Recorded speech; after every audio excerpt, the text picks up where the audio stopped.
Well, hello and good evening from Jakarta. It's me, Mr. Gary. Time on the clock locally is 1 minute past 9 p.m. Happy New Year, everybody. If you're joining and watching, I can see Ismail Hassan is in the chat. Hello there, Ismail. He just says hi there. So, hello and good evening, Mr. Hassan. Very nice that you can join me again. We're going to have a little bit of a discussion about grammar, pronunciation tips as well this evening, in this evening's stream. So we'll just wait before we start, wait a few moments before the other regulars join. There is also, I'm looking on YouTube's, another teacher discussing IELTS at the moment. So IELTS is a very hot topic amongst learners. So, I try to tailor my streams more to what the users want, what my audience wants, the people who come in, people in chat. Then we can kind of adjust things a little bit. But I've got a couple of suggestions for learners about grammar this evening, about what's the best way to learn. And I always say, we learn by doing. Okay? We learn by doing, we learn by making mistakes, we learn by creating, we learn by practicing and trying these concepts. You're interested in IELTS. Yeah, it's a very hot topic, is IELTS, among learners. And, I once worked in a language school, an English language school. I'll tell you this story very, very quickly. And they sent me this teenager. He was about 16 years old. And I kid you not, this boy couldn't even string one English sentence together. So I asked the boy a couple of questions. I say, boy, young man, a couple of questions. And I said to him, why do you want to learn IELTS? Don't know, was the answer.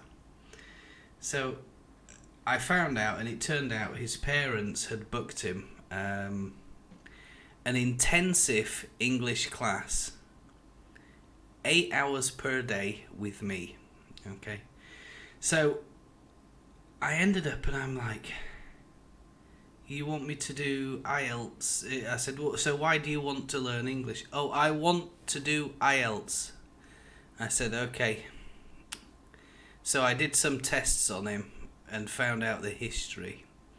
And this young man had only had about, I don't even think he'd had any English classes before he came to me. And I said to him, I've got some bad news for you. I hate bad news. I said, but consider this the beginning of your IELTS journey, because you're going to need a minimum of 150 hours of study in English before you get anywhere close to being eligible for IELTS. You see, the Cambridge system, which is what I'm used to, which is what we did last night, is a system. All right, they have a system, and we generally rank learners' skill based on some diagnostic tests, seeing what their skill levels are. And this boy, this young man, he was barely the A1, which is the very, very beginning. He didn't know colours, for example, or numbers in English. So that was a very challenging task.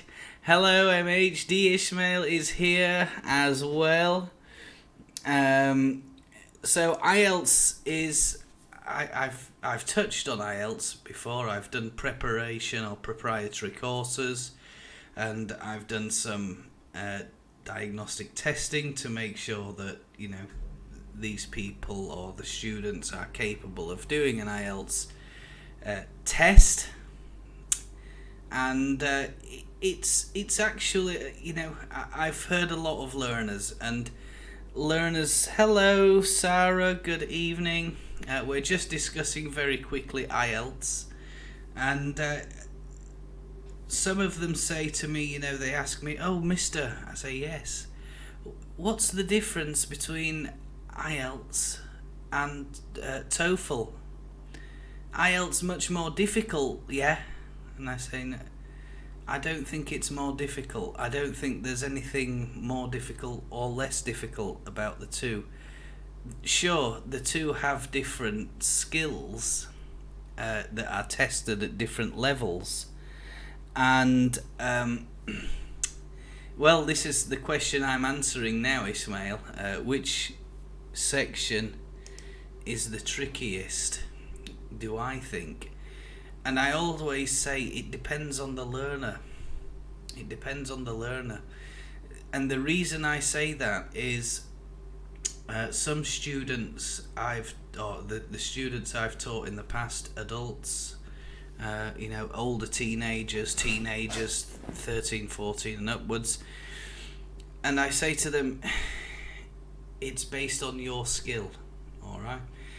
We all have different abilities with skills, okay? So for example, I'm going to be very good at speaking, but my writing might be not very good.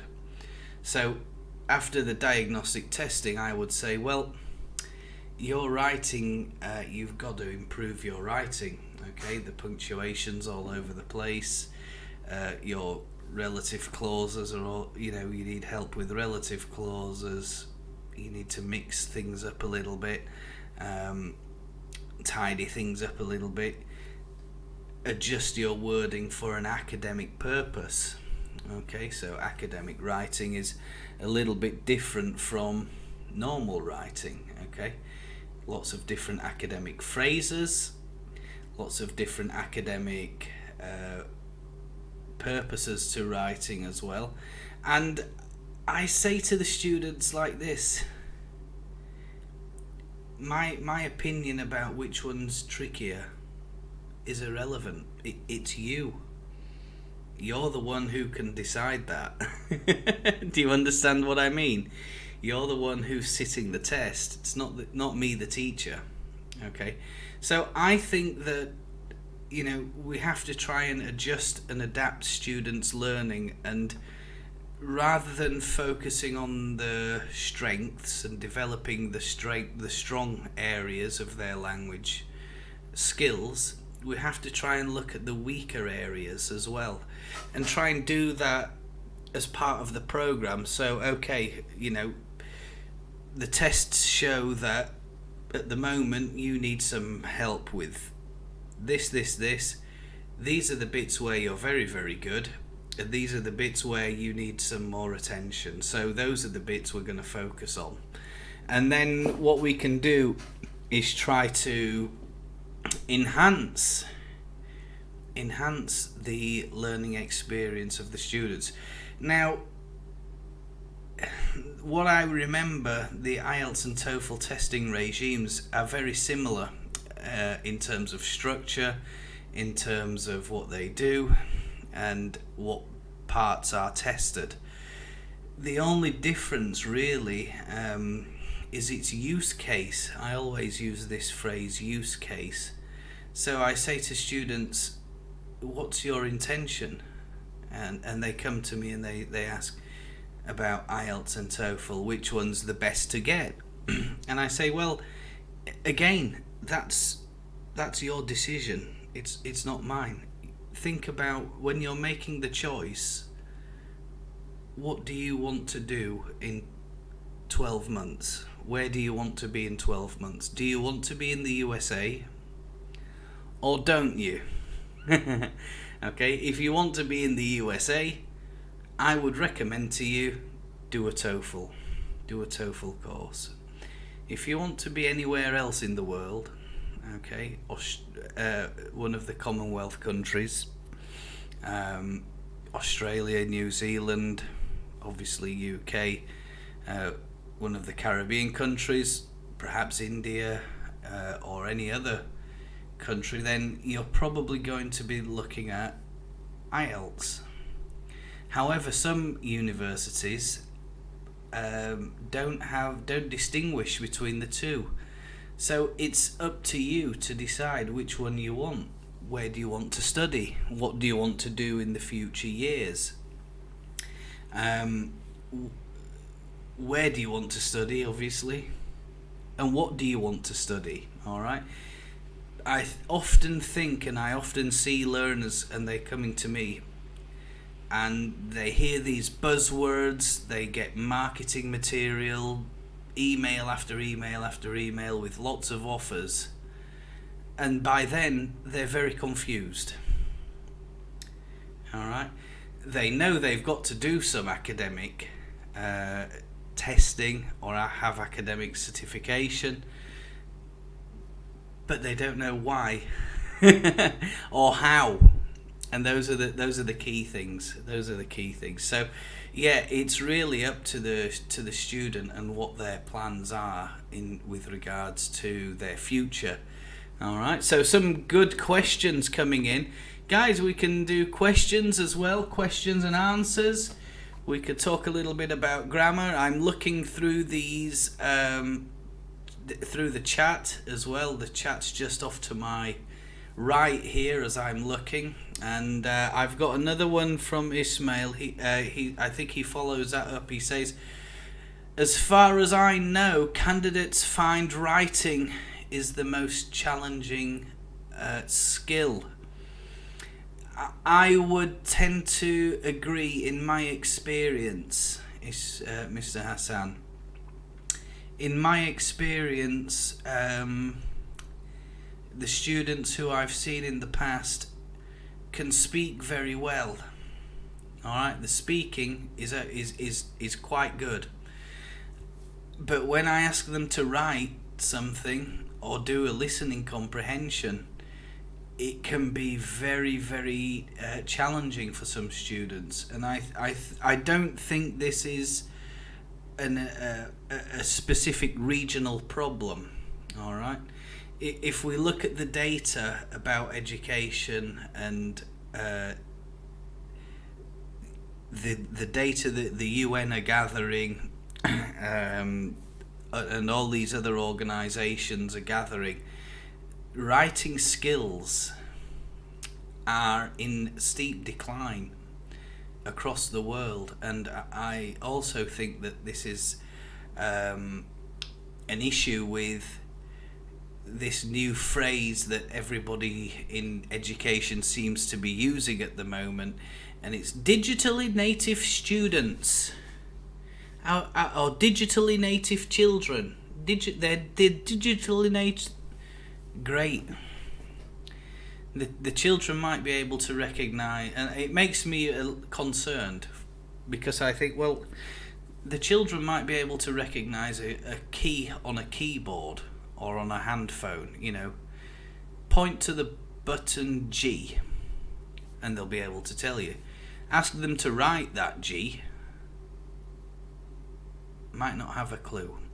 So I often think at the moment that the world of technology is taking over, but are we losing, or are our children going to lose the fundamental skills of reading and writing, especially writing, the written one? If I think for myself, it's 2 years since I had a class now with any students in the classroom, and I bet that, well, I can certainly think that now I see them and I set them writing tasks. I set a writing task the other day for grade 6, and I thought to myself, oh my goodness, they were grade 4 when I had them. And I think a lot of teachers who are in the same boat will probably say the same, that the skills of children are great for the digital side of it, but are they losing the basics, the written and the spoken, the listening and the write, especially the writing? And I think the writing skills are the ones that that students are going to find very difficult in the future. You know, that if we don't come up with answers for them, for the students, I'm very concerned about writing skills. You know, the joy of picking up a pencil and a pen and a sheet of paper, are those days gone? And I worry if they do, because, you know, I can't see that there's any replacement for drafting. You know, drafting a good book, a good story, with a sheet of paper and a pen or a pencil. And are children losing that ability to do that? Well, in the UK every year they hold a competition. If you've ever heard of the British Broadcasting Corporation, called the BBC, they ask children, it's a nationwide competition, and they have to write a story for 500 words. You can Google it, and I'll very quickly show you the website that they have for it. Excuse me while I remove a couple of things from my table there. Just a minute.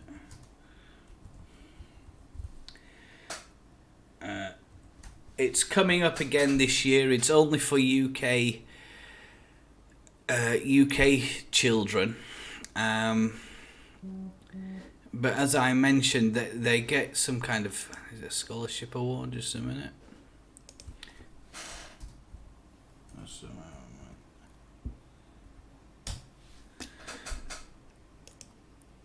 I'll just show you very quickly this website, because I think it's a really good tool for students to think about being creative. I'm just going to highlight your comment first. And it says, in our area, it is obvious that an awful lot of students, including my son and daughter, are struggling in the writing skills. I you know, without knowing your area personally, I think I have a suspicion that it's not just your area. It's an international it's an international crisis where we've literally, and I think back 2 years, you know, 2 years in March since I had any children in a classroom. And I think that it all happened so quickly. You know, in January of that particular year, 2020, was it? I'm getting confused. 2019. 2019 in January, we all heard about COVID. Okay, I knew it was coming. We had a team get together, the teachers, the school, and all the rest of it. And I was speaking to the chairman, and I said,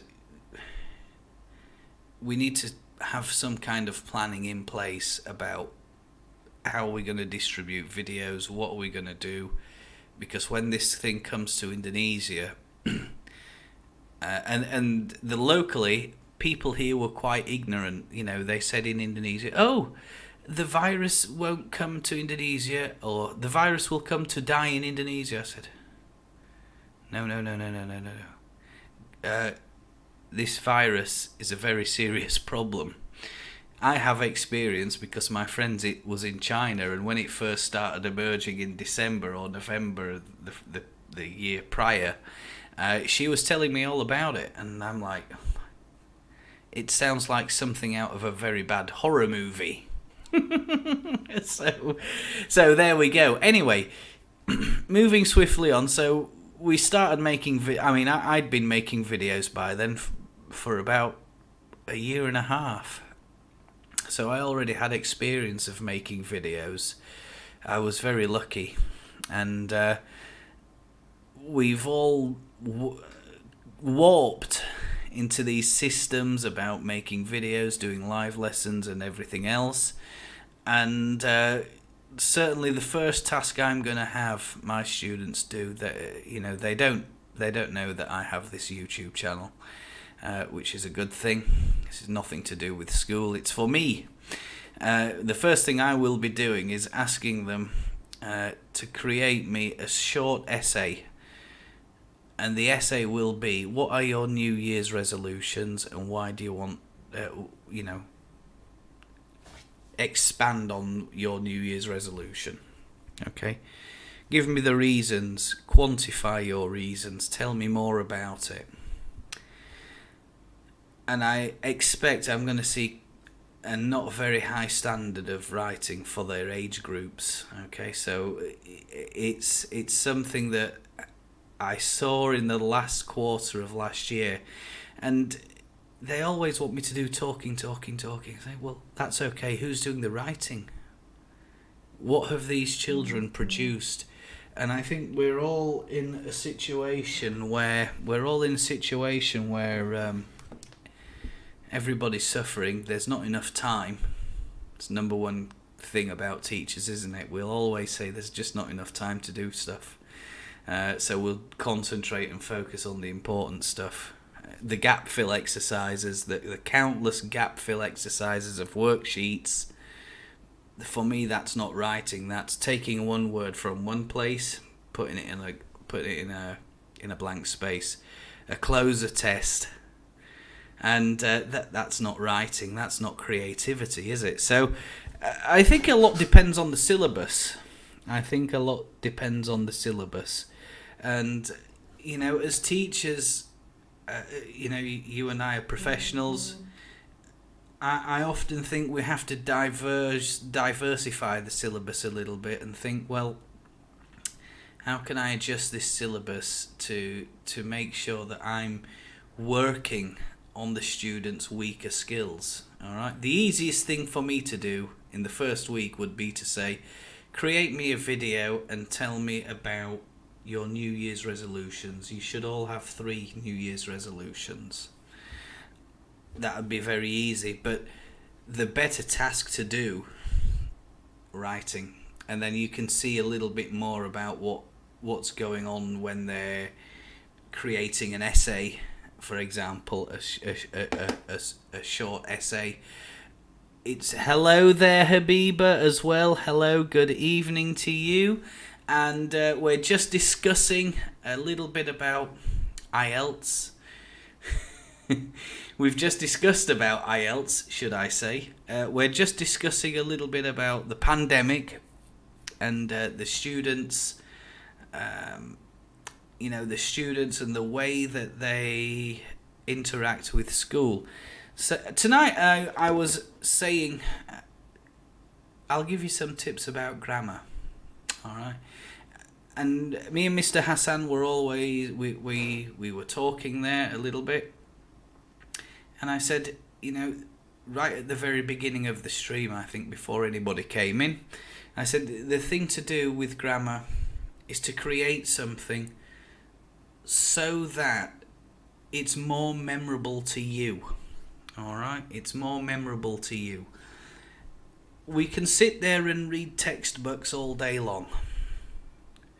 But as humans, our mind and memory retention can be quite, how shall I say it? We can all be very, very forgetful, and this is the number one thing about students and people learning new things. The number one complaint is, I forgot. All right? Give somebody a test, they'll get through the first 5, and then question 6, I don't know the answer to that because I forgot. All right, it's the number one thing. So I always say, it's a different style of learning, and you learn by doing. All right, you're not copying, you're not doing, but you're creating. All right. So I said like this: when we create things, I think we're more likely to remember the things that we've created. All right, and I hope I'm going to prove it to you. All right, I'm going to prove something tonight. I hope this is one of those good lessons. So where you'll go away feeling a little bit inspired. All right, I think we remember things more when we create them. So as a teacher, the easiest thing I could do is put something on a board or show you on a white screen, or have some pre-printed worksheets, give you those pre-printed worksheets and say, here, read that, or let's go through that together. Okay, 30 minutes later we're done, you know, we're on to the next lesson or the next thing.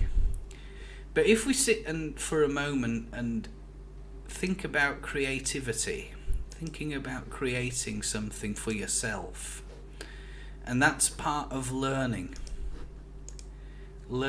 by doing things for yourself, right? So just give me 1 second while I go over here. I'm trying to go over here.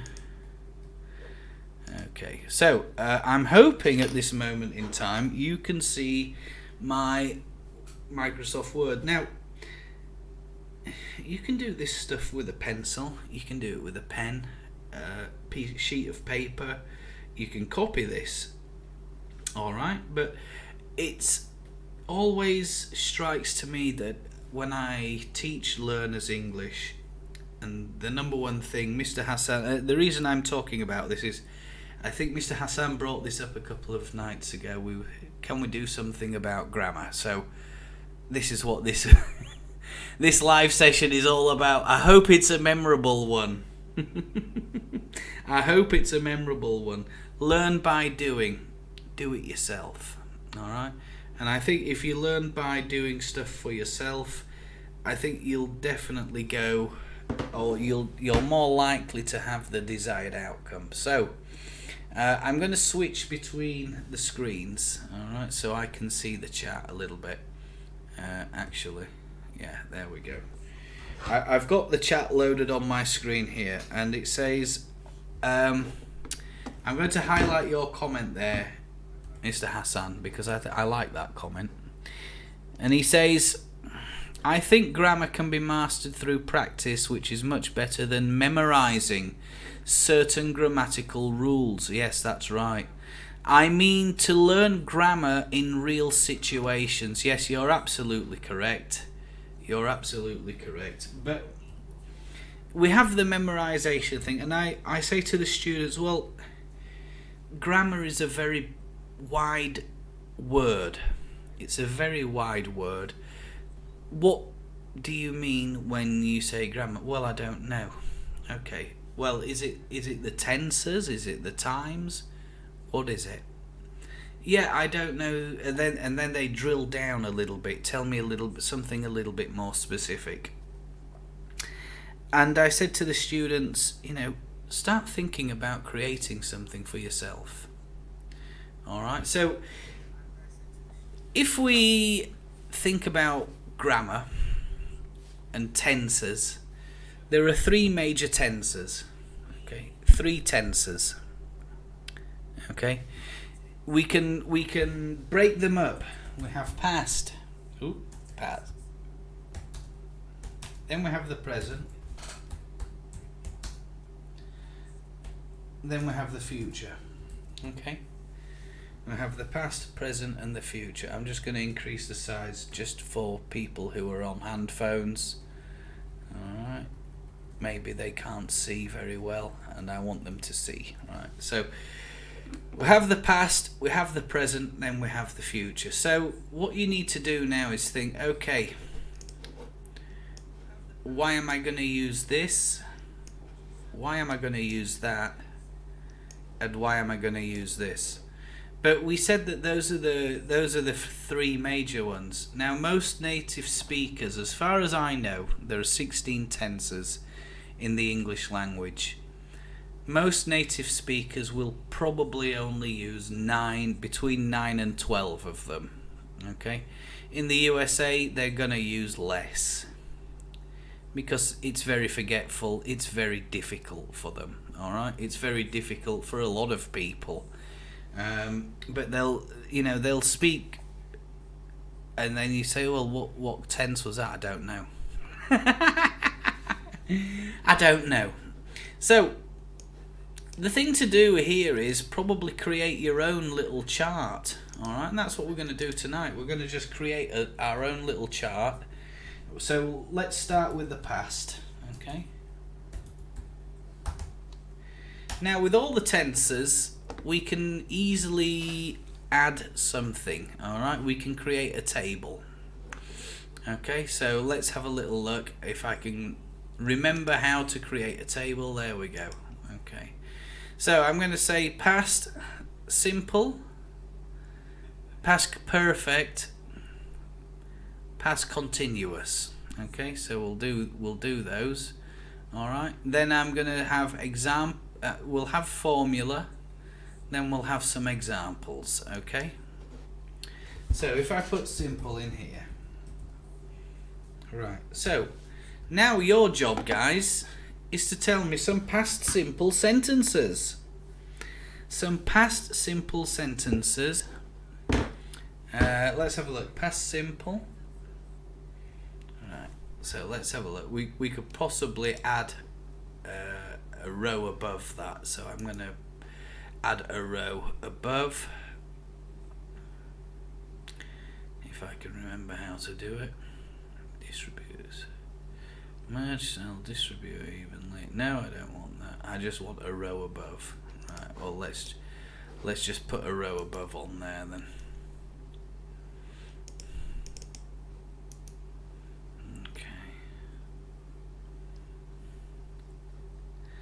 Insert row above. Right, so we're going to have name. Okay, name. Then we'll have they'll have an let's have a formula. Okay, and then in the next one we'll have example. Now, as I've just said, I said this earlier, if I can, I'm trying to make it a little bit larger in case people are watching on mobile phones. All right, if you're watching on a mobile phone, and if I have a small text size, those people are not going to be able to see this very well. All right, so let's have a little look at the layout. Orientation, I'll try and make that landscape so it's a bit easier as well. Okay. So just create your own little table. Okay, create your own little table. Chat, if you want to help me on this one, all you have to do is think, or give me the examples, right? So first of all, yes, I know you didn't watch the stream yesterday, sir. It's okay, don't worry. I'm just making sure on my handphone that if I'm looking at this, even in portrait mode now, look, right? When you're YouTubing, you have to think about things. That's in my portrait mode now, so I now know that people can see this. So formula for this is what? Formula is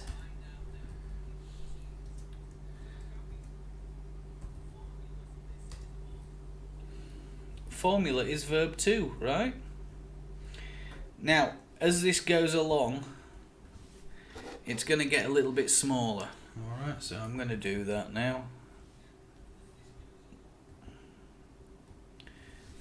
Where's that gone? It's gone to the page. Right, okay. So, if we think about some examples now, chat. Mr. Hassan's here. We've got a few other people in. Give me a sentence in past simple. Put it in the chat box. I'm looking at the chat box. I've got the chat box down here now, but for the purpose of the stream, I've just got it on my handphone so I can see. So give me some examples. Yeah, that's right. Let's not confuse anybody. Give an example sentence. Okay, give an example sentence.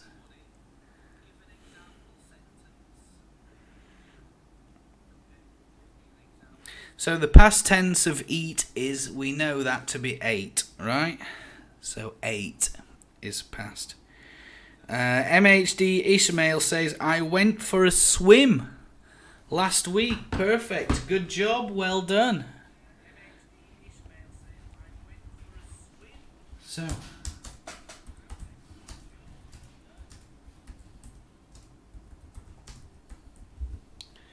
I went for a swim last week. Can you think of any other examples? I finished my work early yesterday. Right, I'm going to make it a bit of a shorter sentence, okay?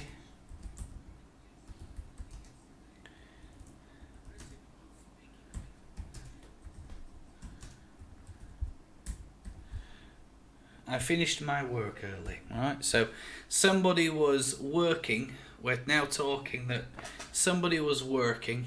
Okay, if we draw a timeline on that one, I don't know if I could put a timeline in here. Maybe I can. But if I go like that, oops-a-daisy. Oops-a-daisy, it's the wrong one. If I go like that, I'll put an O for now, alright? So that little O is now, okay? But we're referring to this event that finished in the past. We're only talking about a completed action in the past, okay? So now we know that we've got a simple, that's a good one. Let me have a look. I'd like to go and highlight these, but I'm worried it might confuse viewers because I'm changing the screens over. I didn't watch the live stream yesterday. There's a perfect example from Mr. Hassan. He didn't watch the live stream yesterday. I went for a swim last week from Ahmed Ismail. Good. I finished my work early yesterday as well. These are the contributions I'm getting at the moment. So there we go. I caught a flu. Yes, you wouldn't say a flu. A flu. You could just say I caught flu.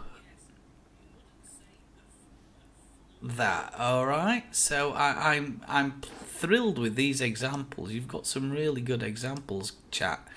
Well done, everybody. Right, so now we've got the past perfect. Sorry, now we've done the past simple.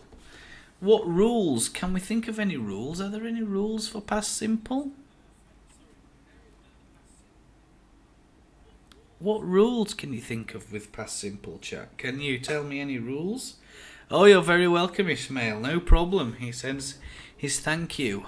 What can we think of any rules in the past simple?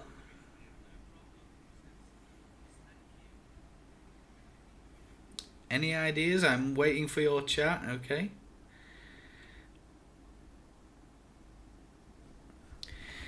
Well, if you think about rules, with regular verbs you just add ed.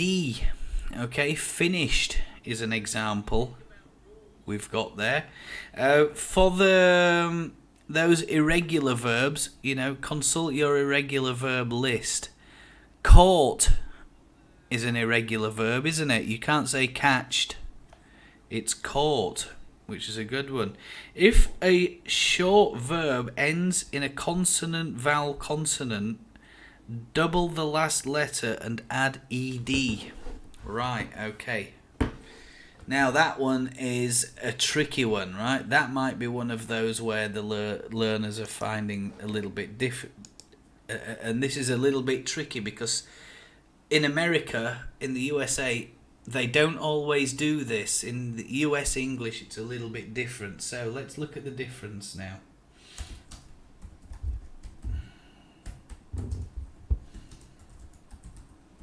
Okay, I'm going to type something in there. Now, this one breaks that rule that I've just said. Okay, so you've got travel. So you've got they don't double the last consonant in US English. In American English, they don't always do it. Words like travel, cancel. Okay, in the UK, in British English, we would double that last consonant. So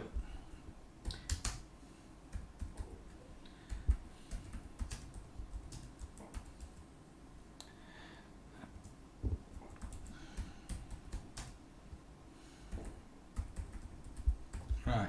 Example, I travelled to Dubai yesterday. Okay, I travelled to Dubai yesterday. That is exactly what I would write in that situation.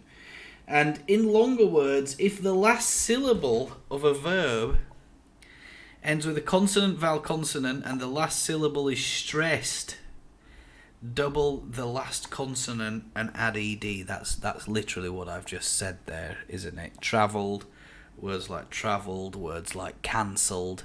Those are the kinds of words there where you have those examples. So entered is another one. Entered, lived, lived. Create is another one. Many words follow that pattern, but I think it's like Mr. Hassan says, it requires a lot of practice, and I'm sure those things are, the kind of simple ones, right? Sleep, the verb sleep would be what? If I could make a sentence with sleep in past simple, what would I type? What would I write, chat? Go ahead and put it in the comment, put it in the chat box there. Put it in the chat box there, no problem at all. If you want to do that, absolutely fine. Okay, so no problem. I slept early yesterday. Alright, meaning that the person went to sleep at an earlier time. Right, after you've got past simple then, so what do you do then? Any ideas? What other past tense do we have? Well, we have past perfect, right?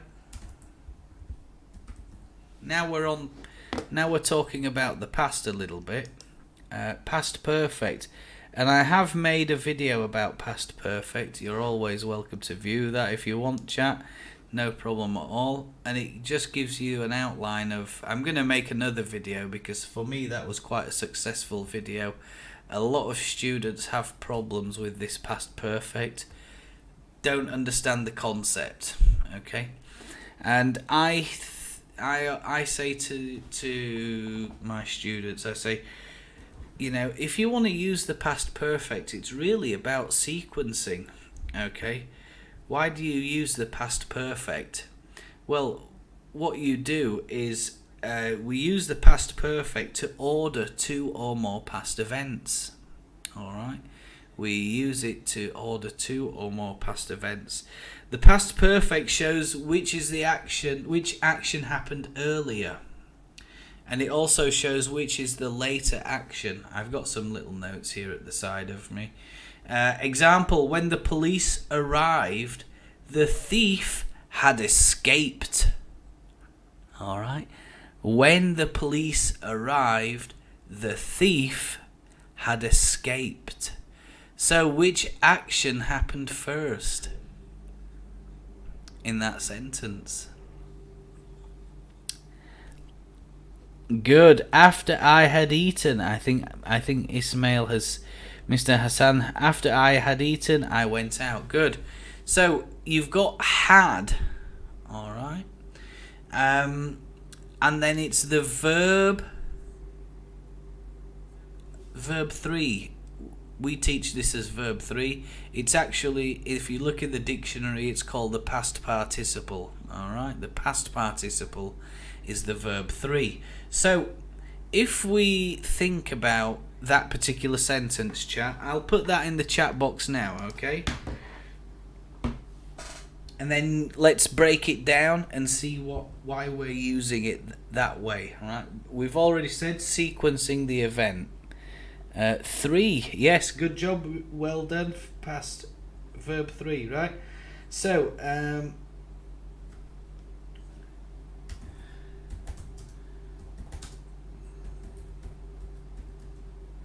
when the police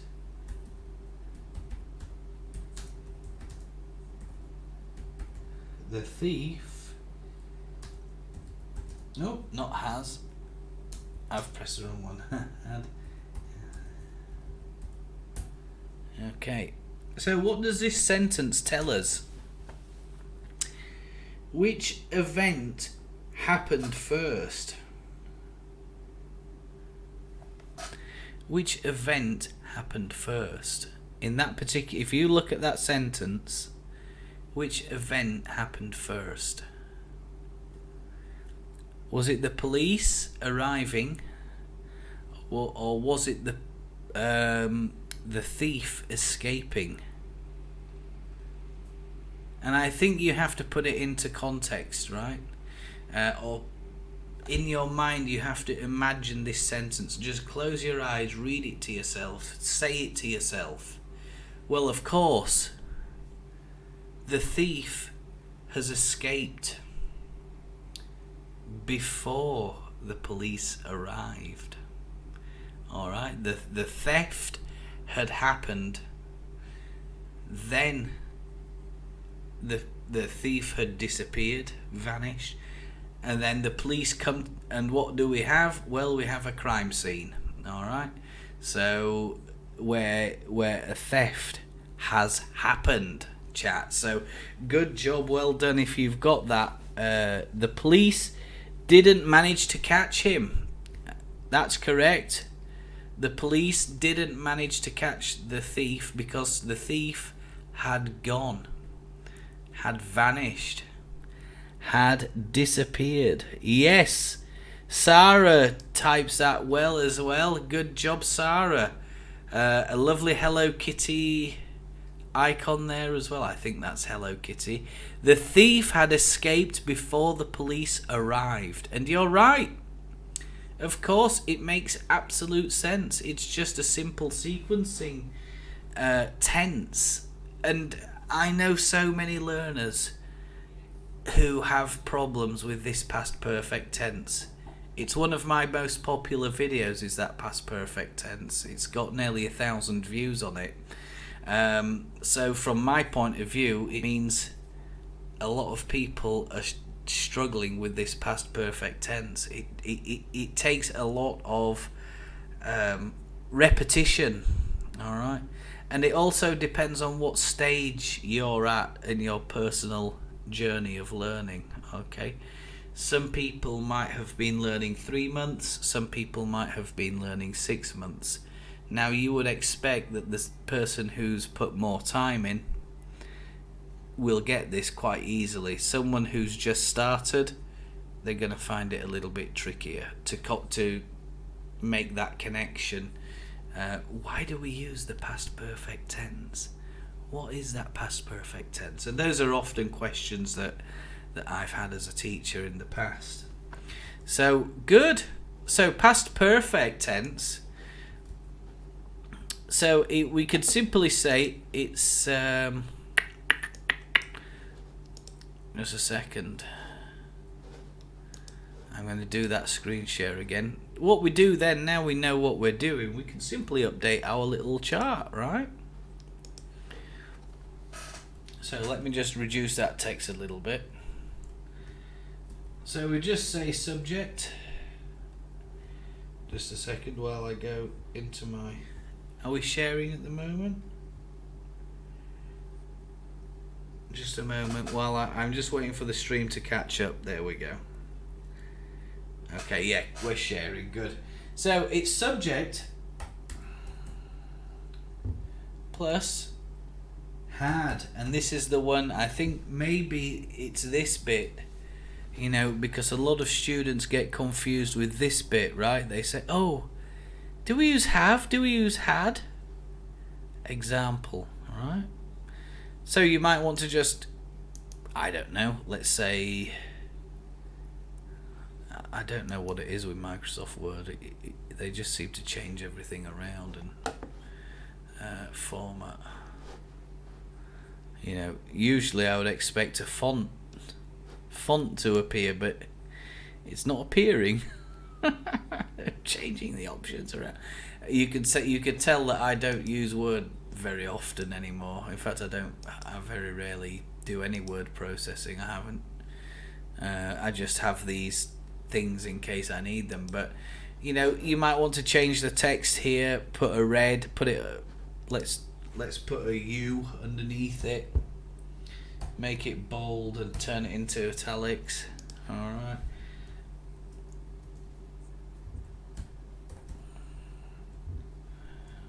So now that we know that,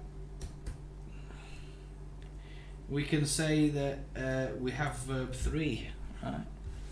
And I think if I remember rightly, what we're doing now is we're creating a little chart, a little something. I'd call this an aide-memoire. All right, an aide-memoire, something that you're creating that's gonna really help you. It's gonna really help you to remember these things. Okay. Hello, Pallavi. Good evening to you. You know what I don't like the most? And that is English grammar. English grammar. It's nothing to worry about, Pallavi. It's nothing to hate. Grammar exists in all languages in one form or one guise or another. So we have to just get used to it. And the more you get used to it, the better your English skills will be. Mohammed Ishmael says, I don't have much difficulty with past perfect. The most confusing tense with me is the future perfect. Well, I think that the perfect tenses can be summarized by literally saying it shows an event that was important at a different time. So future perfect is will. We'll talk about that soon. All right, but good, well done. And Pallavi says, I've just come to say hi to you. Oh, bless you. I'm so pleased you're coming to say hi. And chat, you know, if you want to make those, you put those comments in. You can see now that I use this little feature. I use this little feature here. So let's have a look.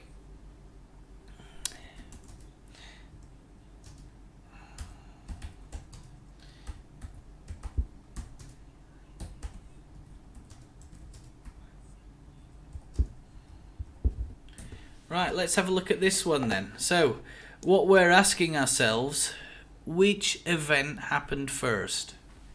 Which event happened first, okay? Which event happened first? Is it go out or is it eaten? Is it go out or is it eaten?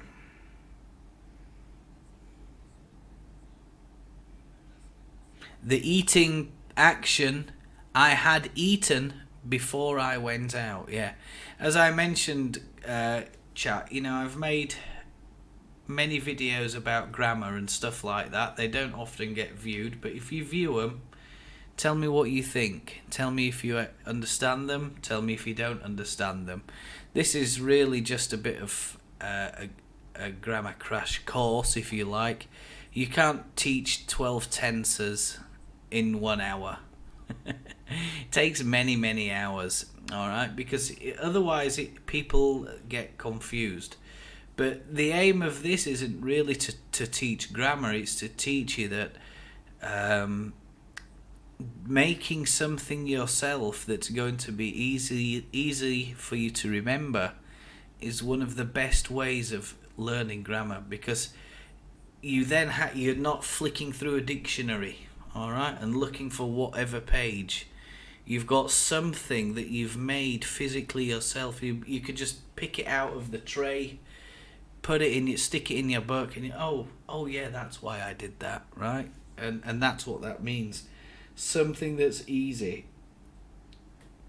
This stuff is done in a whole year of study. Yes, you're absolutely right, Mr. Hassan. You're absolutely right. I say this is a little grammar crash course. Okay, so after past perfect, what should we have then?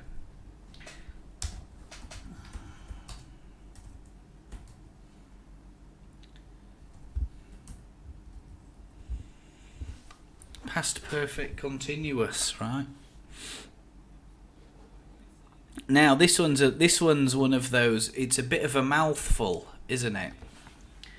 Okay. Example. I had been thinking about going to the restaurant when, okay, and this is where these interruptions come. So if we have a look at the past perfect continuous tense formula, the past perfect continuous tense formula is all about trying to, let me see it and describe this. I want to try and give you something. It's had plus been plus the past participle, right? So let's have a look. So, oops, daisy, I'm in the wrong box. Let's have a look. So it's subject plus had plus been plus verb 3, right? Is that correct? Yes. Examples. We had been walking on a path when a deer crossed in front of us. Okay, so we're talking about an event. Okay, maybe it's a good, we're talking like this, all right?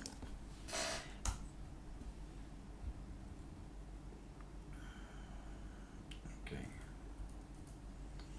so let me put that there. Oh, there you go. Okay, just a second. So we had been walking. Let me put that there. Yeah, I'll put that there. So the event is going on in the past, all right? And at this point, the deer, where the X is, okay, had run out in front of them, okay?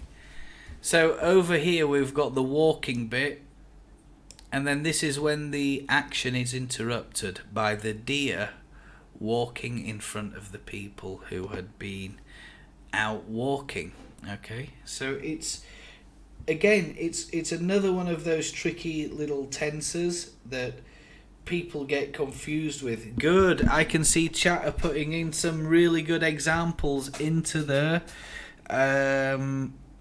chat, and I'm gonna I had been exercising when I saw my uncle. That's right. So the event is going on for an amount of time in the past.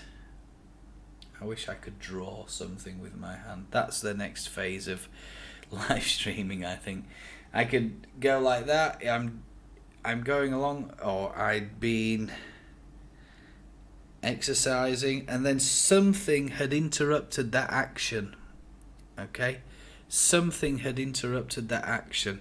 And you'll see a little bit more about that when we get to present continuous.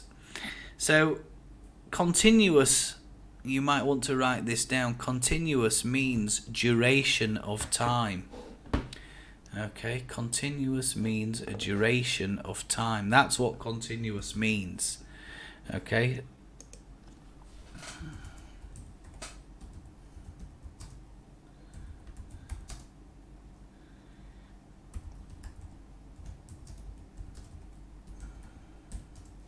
Continuous means duration of time. Okay.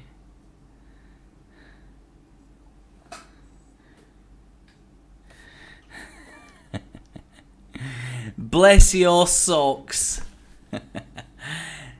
I really don't like grammar because they are very difficult, confusing and confusing. Well, that's the idea, Pallavi. I'm trying to make it simpler. We're having a little crash course, okay, on grammar. And if you can see this sheet, I'm going to zoom out now.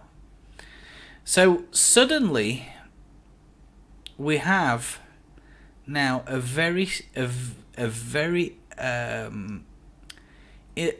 nutshell, if you like, a nutshell of English grammar, right? We have a nutshell, and a nutshell means it's an outline. This aide memoir I recommend is for you. So what you do is you say, right, this is the past. You joined us a little bit late, so maybe I just recap it for Pallavi. We have the name, past simple, right? This X is the completed event in the past. This O is the time of speaking, okay? Then we have subject verb 2, and then put yourself some examples there, okay? And then if the teacher in your school or in your college or whatever starts asking you questions, then you're more likely to know it. I think, Pallavi, I was having this conversation before you joined. Many people's problems with grammar is simple. They forget it. They forget it. And when I speak to my students, and I have spoken to my students over the years, they always say, "Oh, it's so forgetful." Well, yeah, because we read a textbook and we're reading other exercises, reading lots of other things, and we just, over time, we as humans are great at forgetting things. It's one of our strong talents. And this is why the repetition comes in, and thinking about how you can learn better. And I was saying earlier, learn by doing. Make yourself a copy of this little chart, okay? But tailor the chart to yourself. You don't have to copy this exactly that I'm doing. Maybe you've got other examples. Maybe you've got other examples in the chart. That's a good one. I hadn't seen this tree around here before. I wouldn't use that as a past perfect, though. I wouldn't use that as a past perfect, because if you think about a tree, Ismail, how long does it take a tree to grow? Think of it like that. So, I would say there, I haven't. That's present perfect, isn't it? I haven't seen this tree around here before.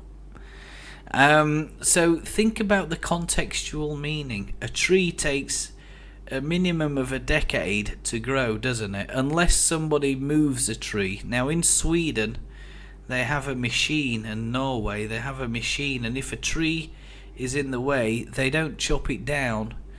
They get the tree, dig it up with this machine, and then they replant it somewhere else.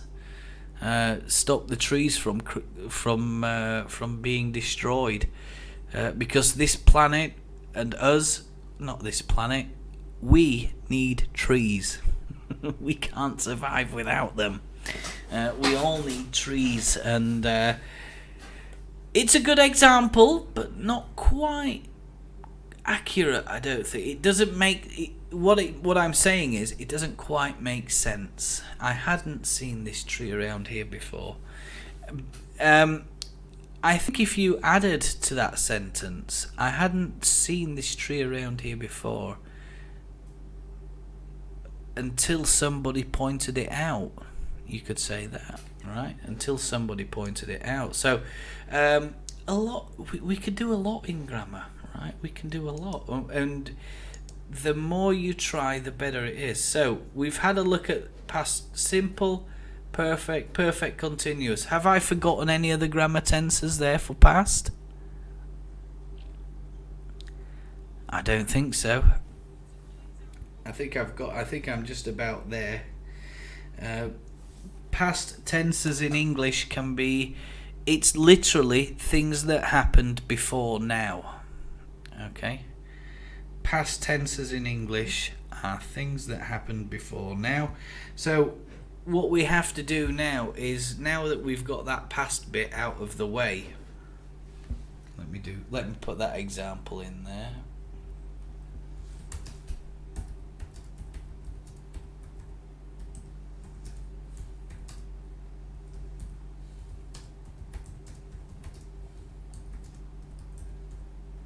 I don't know. I hope you can see that, chat. I'm trying to have a look because I'm switching between my keyboard and looking at that screen over there. So I've got the screen there, keyboard here. So I'm like, woo, woo, woo, like that. So now we've had a look at the past. We're just going to look at the present a little bit. Now you've done that. Forget about the rules at this stage. But what you could do, guys, is add. All right, add another column onto this. All right, and have some rules. Okay, add a column to the right. Okay, so if you think about the rules, okay, once we've we can then say, okay, ES, S, etc. And then what we're doing is we've got a little bit more of a guide for us. I can't get in there. That's it. Okay. You can add a little rule on there, and once you've got that, you're creating your own little aid memoir that, if you need it, tests, assessments, comprehension activity, you could just literally pull this thing out, read it, and it's there. You don't have to look in a dictionary for it. You don't have to find it on a book, look in Google. It's there. Put your rules, your grammar rules, the ones that you know here. And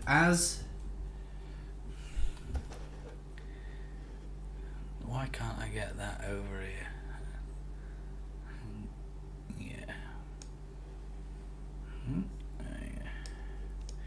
It's because of the size, right? So if there are any rules, you could just simply write the rules in here. You know, copy those from your dictionary. If you've got a good dictionary, like I have, and you look in the front of the dictionary, you look in the front of this, if you've got a good dictionary, it will tell you the rules about each particular tense. Okay, you don't even have to go, and then what you do is you just copy it straight out of here onto your little sheet. Boom, it's something you've created, something that's more memorable. Right, moving on. So let's have a look. I'm going to right click and I'm going to put present here. Okay, present. Okay, so now all we're doing is just going to insert another table. Right, I'm going to put another table here. As I said, we've got 4 columns now, right? 4 columns. We've got present simple, present perfect, present continuous. All right, that's 9, I think, isn't it? So there we go. 3 times 9, yeah, 12. Right. So there we go. So we have name. What was the second column, chat? It was formula, wasn't it? Formula. Okay. Then we have example.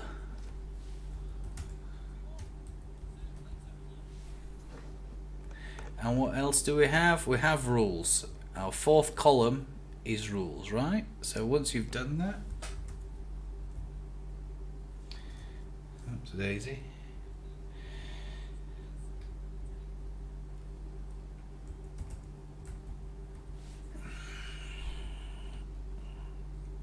Okay, so Mr. Gary's just going to try and resize that a little bit, just so it's a little bit easier for me to get it done. Right, okay. So, present simple. Now, if you remember the other night, I was talking a little bit about present simple. And any ideas, how do we make the present simple, girls and boys? Ladies and gentlemen, how do we make the present simple? Oh, just a moment, sorry. I'm just reading chat now. Here we go. Past continuous. Of course, past continuous. It was a trick question by me. Past continuous. So, past continuous is, if I just insert a row there. Okay, insert row below. Good.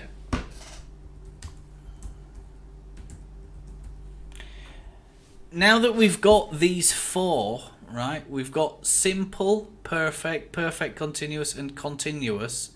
It's the same for present and future. So you'll have future simple, future perfect, future perfect continuous, future continuous, okay? Doesn't matter what order you write these down, and doesn't matter how you do it. It's literally, now you've got these four. It's just a case of, okay, if we imagine we have a line and draw a block here, okay, that's the past. Put the X here. Now we're talking about the present, so it could just be immediately before the present, immediately after the present. And imagine the word present, replace it with now, okay? And now, I always say to my students that now is a tricky concept because time is always moving, okay? So now doesn't really exist because if you look at the second hand on a clock, tick tock, doesn't exist. Because the time is always moving. That's how you have to think of it. So if you say the past continuous, we have subject. Yes, if we don't get control of English grammar and use it properly, we won't be able to convey the meaning we want to other people. It means that grammar is substantially beneficial. I'm just reading that. And I forgot one thing. Boring is also there. Boring? I study English with Mr. Gary online. I was sleeping when my mum opened the door. Past continuous. Of course. I can't believe it. Past continuous. This is the was, were one, isn't it? Okay. Was or were. Now, again, you have you can have two actions here. One interrupts the other, or you can have them running side by side, okay?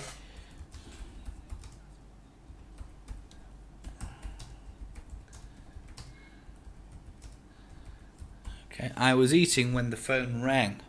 Okay, so here we have an action and then an interruption, a bit like the past perfect, right? Very similar.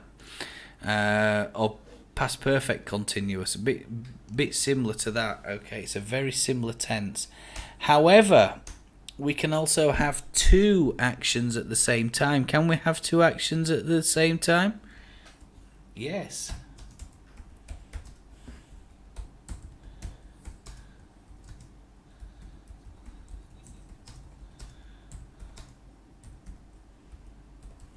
Alright, so there's no interruption in this one.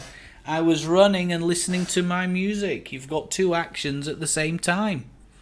Okay, so you could draw timelines for those. Okay, and if you look at if you've watched any of my videos, you'll see that I go into more depth about timelines. I go into more depth about each individual tense. Okay, if you have seen those videos, great. If you haven't, they're there on my YouTube channel. Pop in there. I'm going to just highlight some of these. If we don't get control of English, I just read that one out. That's okay. So Pallavi says, and I forgot one thing, boring is also there. Grammar isn't boring, Pallavi. It's fun. You don't have to worry about it. Just practice it. Just keep practicing. That's the main thing, right?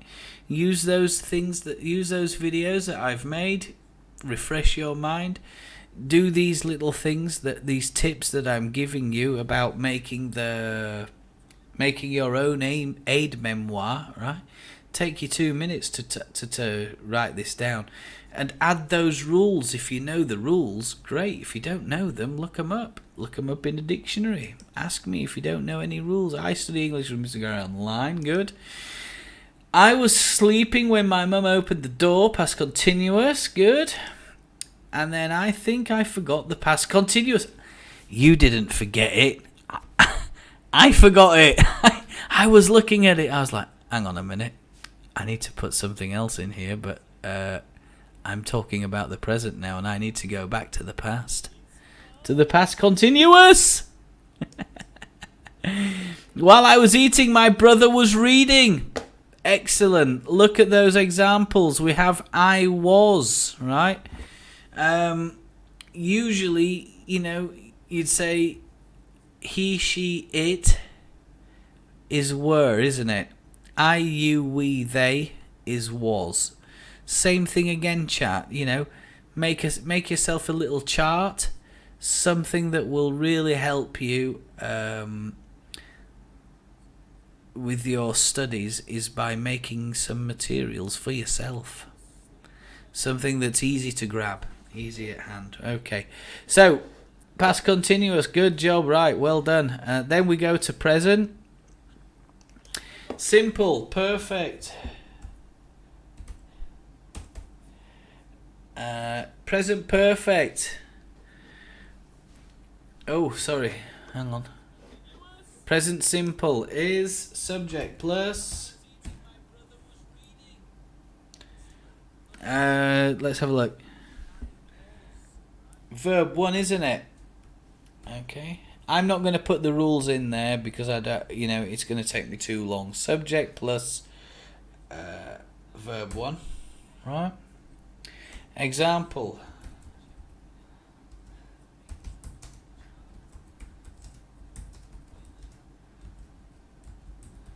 Sun rises in the morning, okay?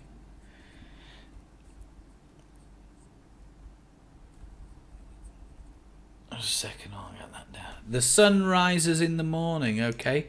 So we have, remember those rules about present simple. You're going to have to put the rules in there yourselves, okay?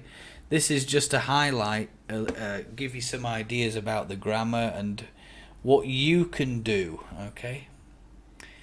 But that would be my recommendation. Add a fourth column for your rules, all right? Formula.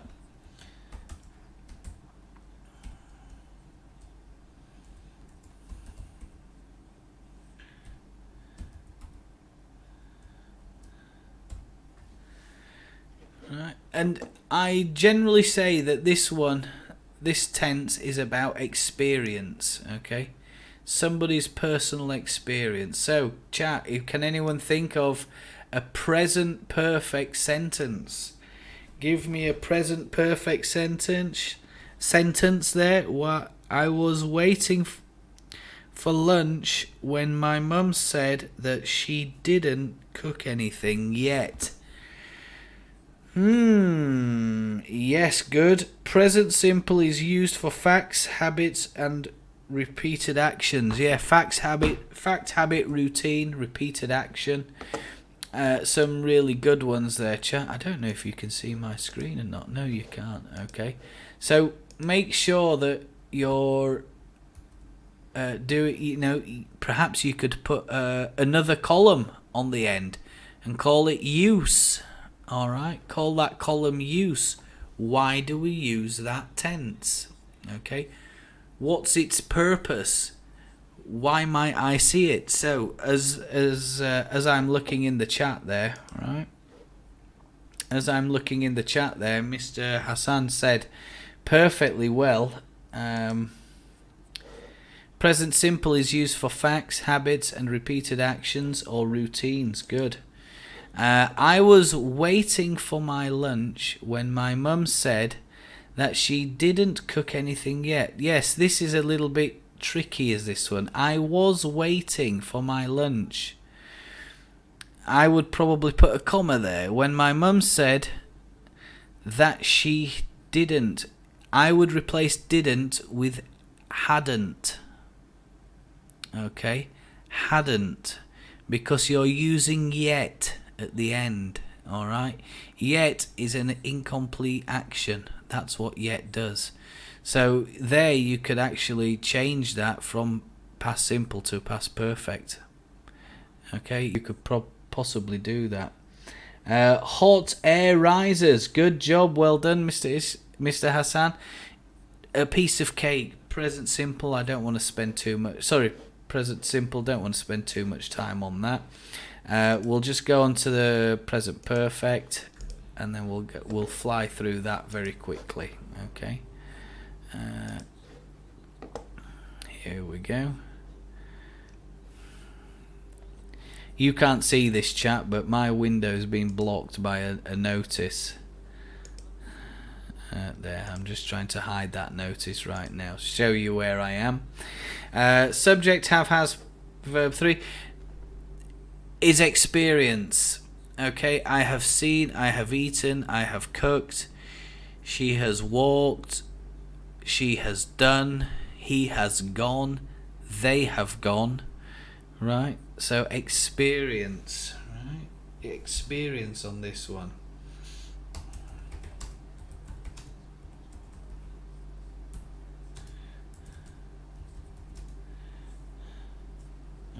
Right,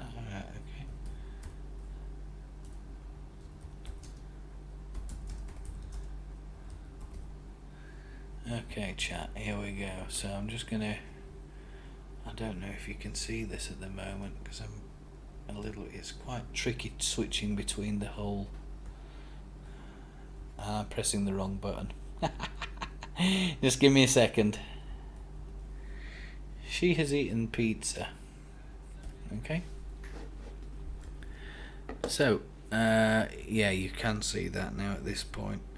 She has eaten pizza in the past, or she has eaten pizza before. We're talking really about personal experience. Perfect continuous. Okay. Present perfect continuous. We'll move on. Present perfect continuous tense. Okay.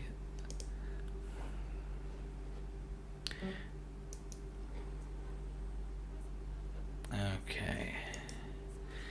So, present perfect continuous. I'll give you the definition because I have the definition here. And it says present perfect continuous tense shows something started in the past and continuing at the present moment in time. Alright?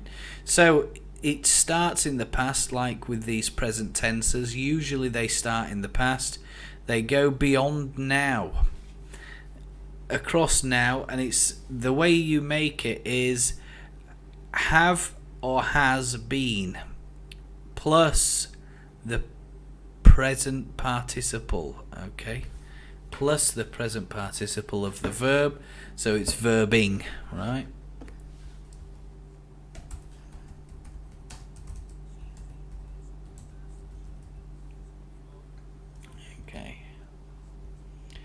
So if I just minimize, I keep pressing the wrong button.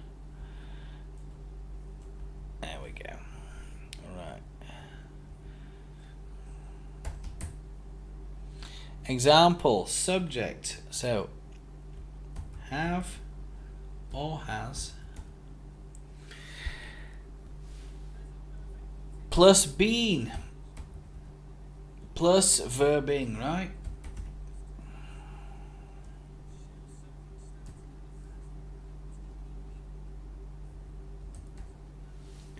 Verb oneing, I'll put that, verb oneing. Thinking, doing, okay, these are usually stative verbs if I remember rightly for this, from this one. Are they stative verbs or are they action verbs? Well, let's ask the chat, see what they think. Lots of comments in the chat now and I'm going to see them all. Whoa. Just 1 second, chat, while I put these on. So, present simple is used for facts, habits and repeated actions. Good, well done. Hot air rises, excellent, well done. They has just arrived. Not has, sorry, he has, yes, beg your pardon. He has just arrived, good. Lots of examples here. I have lived here for 15 years or so. Good, means approximate, right? If you're watching and not commenting, it's okay. I've done my homework before going to... Yes. Now that one might be a past perfect, might it? I have done my homework Because we're talking about the past action. It's not necessarily experience, isn't that one? I had. It shouldn't be have. I had. I had done my homework before going to bed. That's past perfect. You need past perfect, I think, there. But Mohammed Ismail, if you're watching, I had done my homework before going to bed. Good. I haven't seen you since last December. Oh, I know. I haven't seen you since December, yes.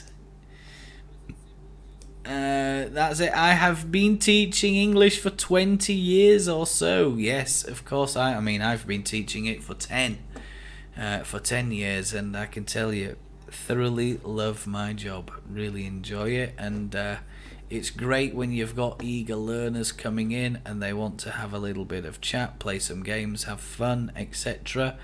And the more you know, the more you do, the more you know, without a shadow of a doubt. It just takes so much time, doesn't it? So, you could just simply say, I have done my homework, right? Because your mother might say, have you done your homework, Mohammed? Okay, like that, right? So, it's always... You don't need to add too much information, because once you add that second part of the sentence, then you're probably going to need to move it into past perfect tense, right? So think about what you're trying to convey. That's the main thing. What are you trying to convey when you're speaking, when you're writing? Those output ones, right? So we've done present simple, present perfect continuous.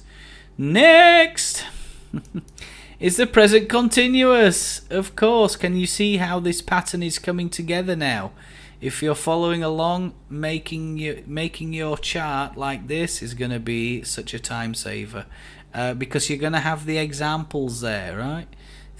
Add the use case on. Mr. Gary isn't going to add a use case, but let's have a look. So, continuous. So, why do we have present continuous? Well, it's more or less just the same as past continuous, isn't it? Right, but instead of using was, were, we're using is, am, or are. That's it.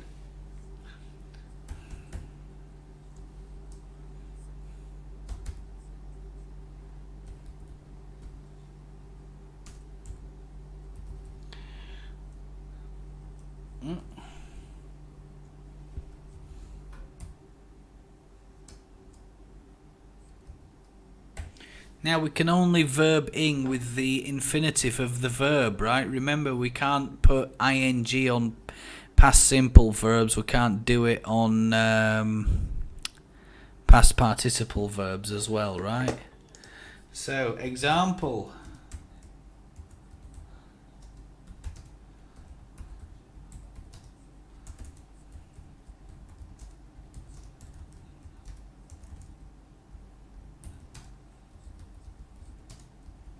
And this brings me back to this what I was saying earlier about now is always moving. If we look at the word now in this example, right, that's this moment in time. But did the action start at this moment in time? I'll read that example again. Mr. Gary is teaching English on his YouTube channel. Excuse me while I correct that. Mr. Gary is teaching English on his YouTube channel. When did the action start? We are learning right now. Present continuous. Yes, continuous. Okay, not continues. O-U-S, isn't it? Continuous. Talking about actions that are happening now. Good. So the action where I'm teaching English now is, did the action start now at this moment in time? I'm watching your live stream now. Of course you are. Good job. Well, the answer is no, the action didn't start now, right? The action started in the past. It continues through now because now is the moment in time, and it could end in 20 minutes. The action could end in 20 minutes, could end in 30 minutes. So this is a classic example. We might not know when the action finishes with present continuous. Same thing again, I think you can have interruptions and more than one action happening. Example, Mohammed Ismail is watching Mr. Gary's live stream and learning on YouTube now, right? So you've got watching and learning, two actions at the same time. Okay, perfect. That's why I love present tenses. Sometimes we use the present. Oh, goodness me. Sometimes we use the present continuous to talk about the future. Good. I'm having a text next week. Yes, you're absolutely right. And that goes into going to and will, doesn't it? Talking about a future plan as well. So good. And Mohammed Ismail, he makes his little correction there. He's corrected himself. And when you correct yourself, that shows, in my opinion, and most teachers' opinions, when you correct yourself, it shows that you're learning, all right? And always consider learning as a lifelong journey, all right? You're learning now, but then tomorrow you're going to start learning something else, something new, hopefully. Maybe you'll read something new. Maybe you'll listen to something new, okay? When Mr. Gary talked about as adjective as, I recommended a song, Lenka. Really good song, full of as adjective as when you're comparing something, right? So good. Spot on, says Mr. Hassan. Spot on, absolutely, yeah. We've got to keep learning, new things. Even if we think we're the masters of something, I'll tell you now, we're not. Something will always come up, something new. So yeah, good. So that's it, guys. We've got present simple, present perfect continuous, present continuous. Okay. So then we move on to future tenses. Okay. And now literally what you're doing, we've taken, as I mentioned, if you think back, we had that block where we talked about the past. Now we've done the present tenses.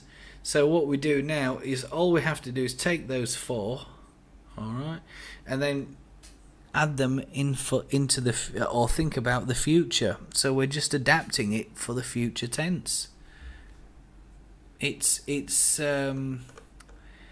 you know, it can be confusing for many, but you just have to be patient with yourselves. Keep trying yourselves, keep practicing yourselves. I know you get frustrated with grammar, but it's the bad news is you've got to learn it. The good news is it's never been easier than this moment in time. The moment we live in, it's never been easier to learn something new, because everything that you need is online. It's never been, I think Mr. Hassan will agree with me, once upon a time the only thing we had was books. The internet didn't exist. If he's of a certain age like I am, when I was in primary school and in the early years of secondary school, you know, the internet didn't exist, and when it became accessible to us, there wasn't anything like the information available there is today.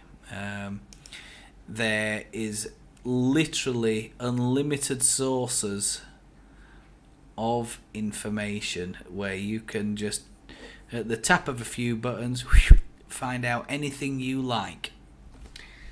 Right, future simple, future perfect.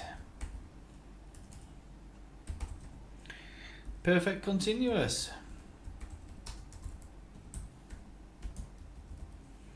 And then continuous. Alright, so that's literally it, guys. It's literally it. It's quite straightforward. Simple, Mr. Gary. You need to put an M in there. Oh dearie me. Right, okay, there we go. You've got to laugh, you've got to joke when you're trying to do all these things. It's much easier on a whiteboard, I can tell you. Future simple is, can someone tell me in chat? Future simple. Who wants to tell me? Tell me about future simple, guys. What is the future simple?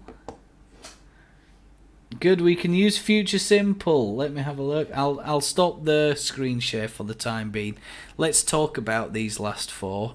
But you get the gist, you get the idea that, you know, you can literally make your own study material, make your chart themselves.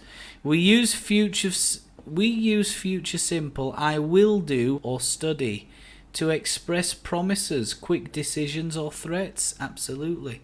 I always use it with my wife.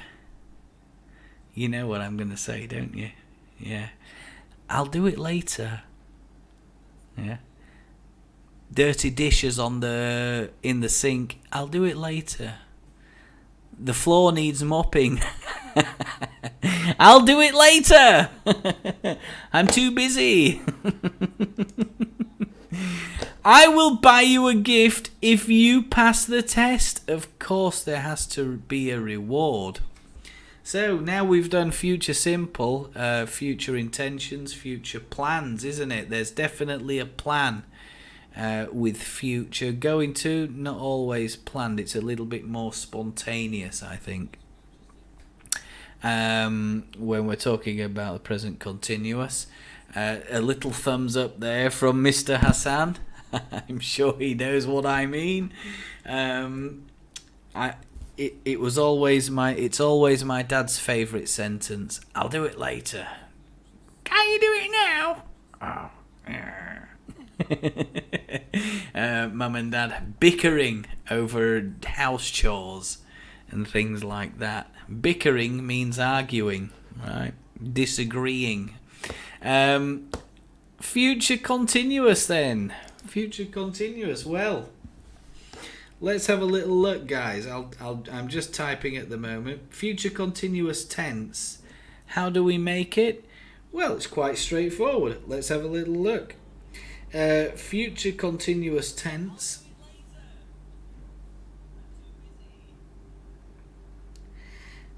I'm going to put some examples on there as well. Will plus be plus the present participle. Alright.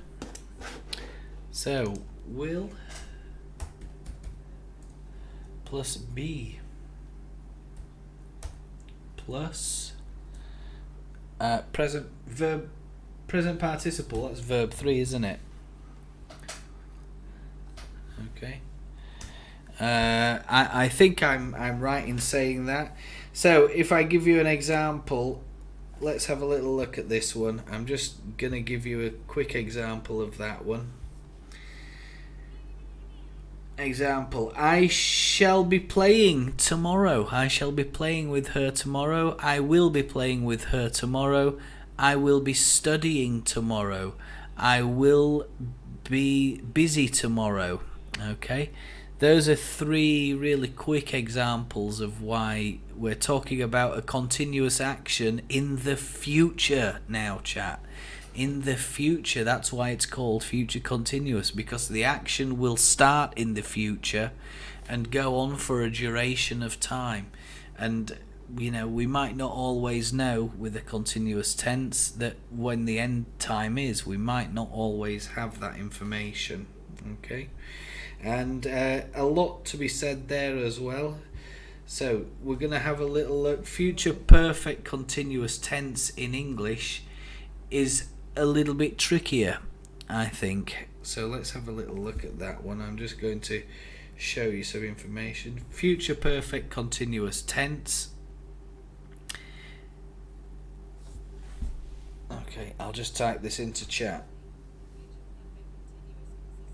So it's a verb that describes actions that continue until a point in the future, right? Now, I think this, if I remember rightly, it's will plus have plus been. Okay.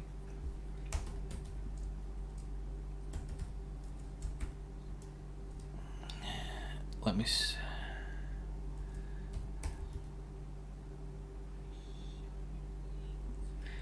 Plus the verb 3, isn't it?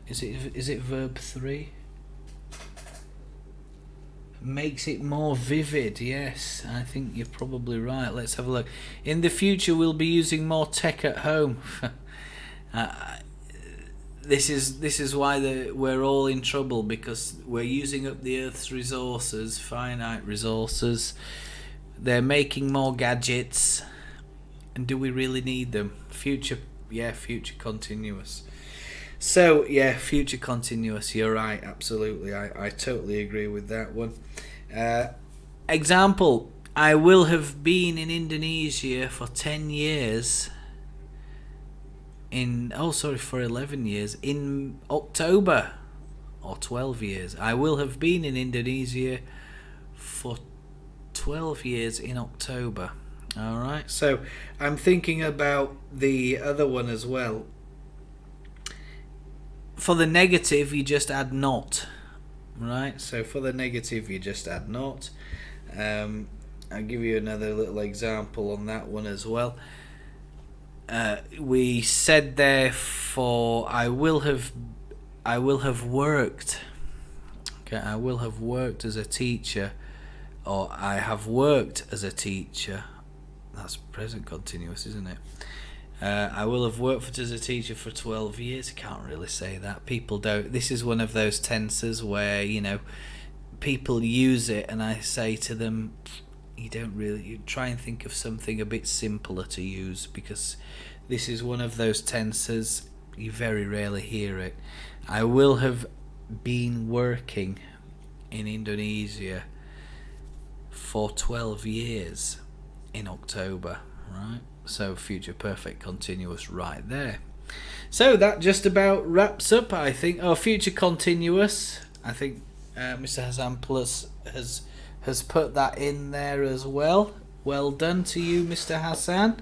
I'm not sure what happens with YouTube. I keep getting these random messages like Vask text. I don't know what that is, Mr. Ludwig.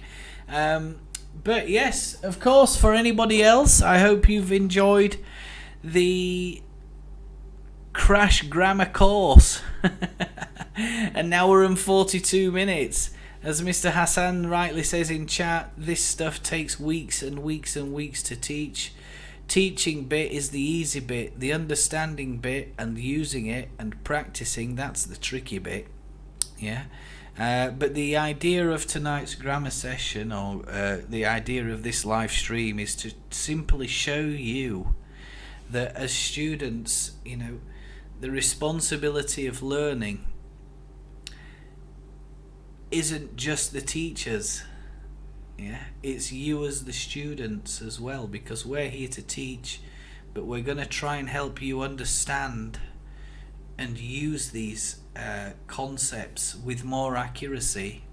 That's number one. And I certainly think confidence is another thing. We heard from Pallavi. I don't know if she's still here, Pallavi, but we've got 5 people in at the moment. And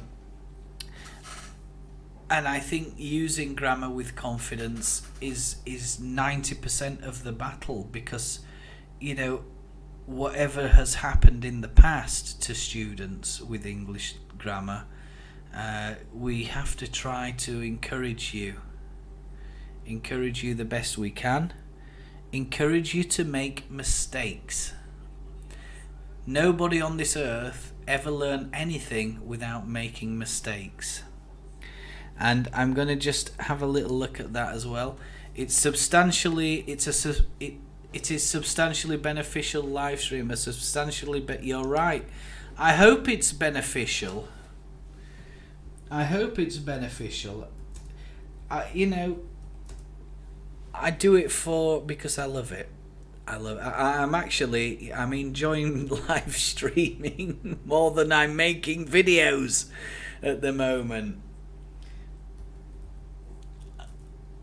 I'm enjoying live streaming more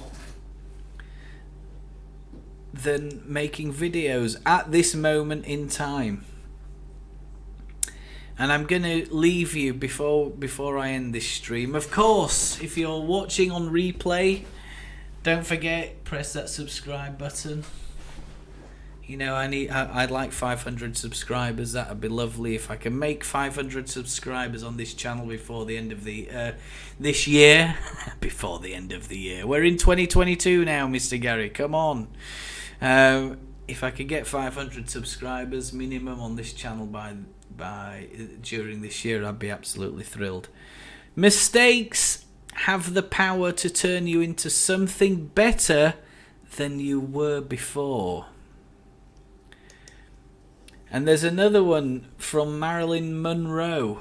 If you've ever heard of Marilyn Monroe, she says, "I'm selfish, impatient, and a little insecure. I am out of control and, at times, hard to handle, but if you can't handle me at my worst, then you sure as hell don't deserve me at my best." That's what she said. And another one, "A mistake is an accident. Cheating and lying are not mistakes. They are intentional choices, I tell you." You learn from failure, not from success. So with that, I hope you've enjoyed those 3 quotes about mistakes, and I hope as we have a couple of more people joining the stream, we had 6 then, goodness me. I hope you've enjoyed it. I hope you've had fun, and if you have any other topics that you wish to discuss, let me know, and then I'll do another live stream. Or we can always talk a little bit more. If you want me to join you tomorrow, chat, if you want me to join you tomorrow and do another live stream, just say yes please in the chat box. Spam the word yes please in the chat box. Like yes please, yes please, yes please. And if you want me to cover any specific subject or something specific, tell me. Alright, you can drop me, somebody dropped me an email. I think Mohammed Ismail dropped me he sent me an email via my email address that you can find. We do want that, right? Okay, so if you have any ideas about what you want me to discuss, what you want me to talk about, it's up to you. It's your stream as well as mine. If you want me to cover any specific topic in more detail, more depth, let me know and I'll gladly assist you. Okay, you can always tap up here if you want to see this playlist, or tap here. If you want to see another video, or subscribe, that'd be nice. Have a wonderful evening ahead of yourselves, everybody. Thank you so much for joining. Take care, and I'll see you all hopefully tomorrow. Take care now. Bye bye.